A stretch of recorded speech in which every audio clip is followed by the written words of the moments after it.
In order to obtain the best result, a key factor is correct selection of patients.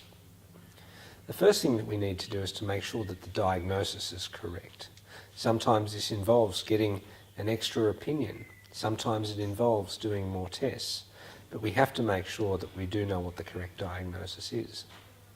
Once we've got the correct diagnosis, we make sure that all other treatment options have been exhausted.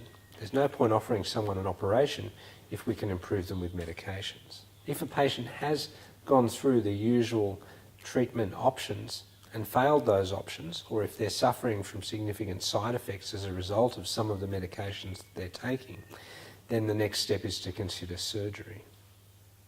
Before recommending surgery, however, we need to make sure that patients don't have any other medical problems which would make the risks of surgery prohibitive.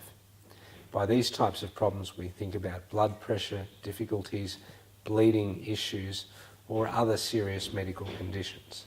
Another important aspect of patient selection is not only to make sure that we're offering them surgery for the right condition, but to offer them surgery at the right time. For example, in patients with, say, Parkinson's disease, having surgery earlier rather than later can often keep them working longer, it can allow them to continue to be independent for longer, and it can allow them to continue to maintain their social network as they were able to do before.